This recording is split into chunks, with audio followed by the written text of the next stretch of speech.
नमस्कार, nation TV Bharat में आपका स्वागत है। मैं हूं सोनी। आइए आज की खास खबरों से कराते हैं रूबरू। क्षेत्र के आवास स्थित गाय घाट के समीप सोमवार की सामने उस समय अफरा तफरी मच गई जब मामूली विवाद में एक युवक की गोली मारकर हत्या कर दी गई। मृत युवक की पहचान आदर्श कॉलोनी निवासी समाज सेवी सह मेयर प्रत्याशी लक्ष्मी नारायण यादव के छोटे पुत्र अजय यादव उर्फ सोनू के रूप में हुई है। प्रत्यक्षदर्शियों के अनुसार घटना शाम करीब 8 से 9 बजे के बीच की है। बताया जा रहा है कि सोनू और बलराम तिवारी नामक युवक के बीच किसी बात को लेकर तू मैं हो गई।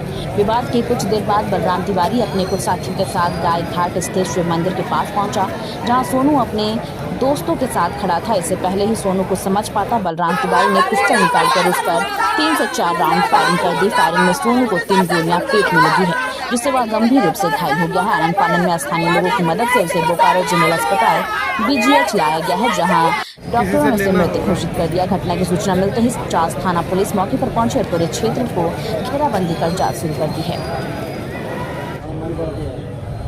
रात में जो घटना हुई, सोनू कुमार का जो हत्या हुआ, ये काफ़ी घोर निंदनीय है और सारे लोग एक एक व्यक्ति इस घटना से मर्माहत है। क्योंकि छठ एक ऐसा पूजा है जो घर घर लोग पूजा करते हैं और बहुत ही अनुशासन में रहकर लोग जो है पूजा करते हैं। वो ऐसा अनुष्ठान पूजा है जो जिसमें सारी महिलाएं जो है लगी रहती हैं। और छठ घाट रात्रि संध्या घाट के बाद लोग अपना घर जाते हैं और इसी बीच में सुनते हैं कि हमारे एक जो है सोल्जर जो सोनू कुमार मतलब उसका जो है क्रिमिनल गोली मारकर हत्या कर दे रहा है। ये तो बड़ा ही बोकारो में बिल्कुल आज तक जो है इतिहास में इस तरह का नहीं हुआ था कि छठ के दिन में इस तरह का घटना हो। बिल्कुल अभी हमारी बात जो है SP से हुई है, DC साहब से हुई है और यहाँ के SDPO और थाना प्रभारी सारे लोगों से बात हुई है और तुरंत हमने कार्रवाई करने का बात बोला है कि तुरंत जो है 24 घंटा के अंदर में आप कार्रवाई करो, उस अपराधी को पकड़ो और वैसे अपराधी को दौड़ा कर गोली मारने की जरूरत है।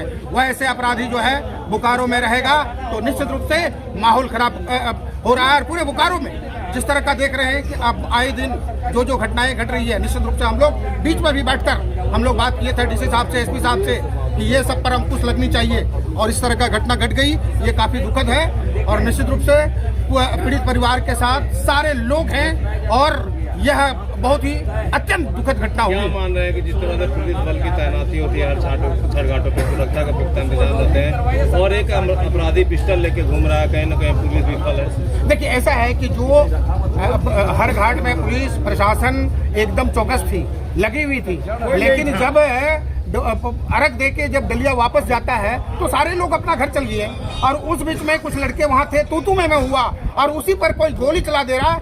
ये अपराधी चरित्र का तो पहले से ही रहा। एक पुलिस पर जो है पहले ही चाकू मारा गया है।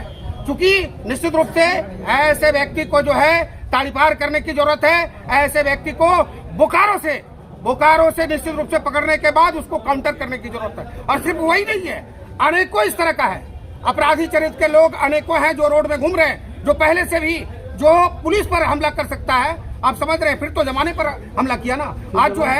आज जो व्यक्ति को गोली मारा गया वो भी एक जवान है। हालांकि SP साहब हमको एक बात बोले कि नहीं, हम भी काफी दुखी हैं कि हमारा एक जवान खोया है। बल हम लोग जो है 24 घंटा के अंदर में एक टीम बनाए है, वो जो है टीम बनाए हैं और पूरा घेराबंदी कर रहे हैं। और चूंकि घर परिवार वाले को भी उठाए हुए और निश्चित रूप से 24 घंटा के अंदर में कार्रवाई होगी और ठोस कार्रवाई होगी। धन्यवाद।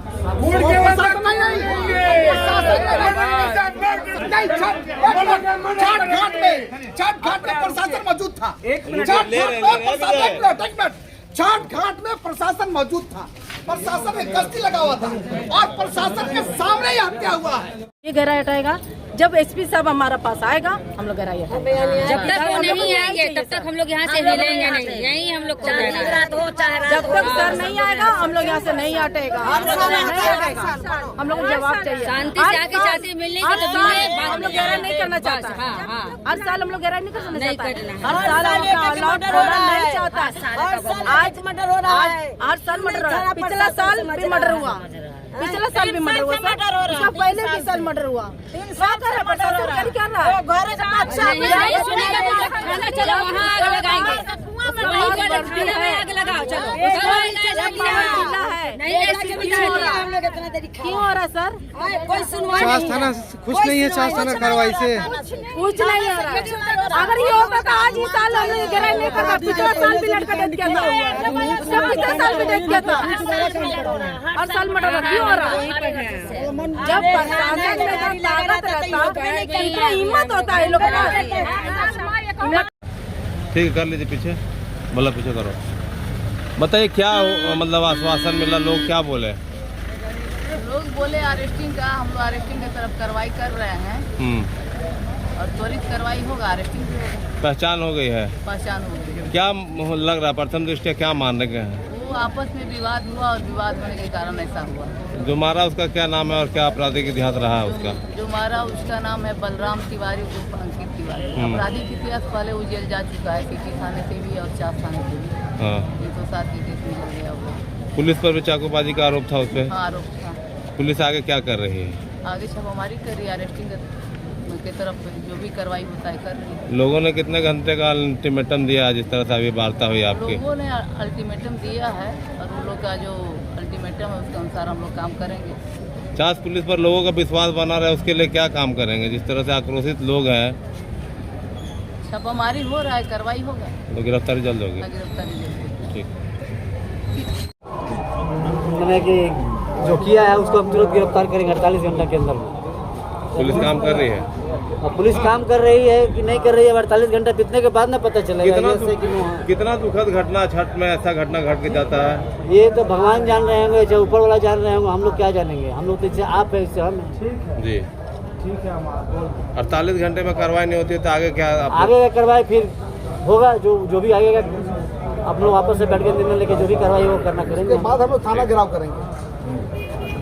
गलत जगह है, जो प्रशासन अनऑथराइज्ड जगह को कैप्चर करके बनाए हुए है उसको डिमोलिश करे, उसको वहां से हटाए, उसका जड़ हटाए पहले, अन्यथा क्राइम नहीं रुकेगा।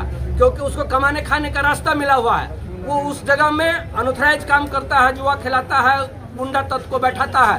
वो सरकारी जमीन है और उसको अड्डा बनाए हुआ है। इसलिए सबसे पहला है उस जमीन को डिमोलिश करे, उस जो स्ट्रक्चर बनाए हुए है स्ट्रक्चर को समाप्त करे वहां पर, और उसके बाद उसका जड़ से हटाए, तभी वहां क्राइम रुकेगा। अन्यथा ये क्राइम नहीं रुकने वाला है। फिर किसी पर वो करेगा।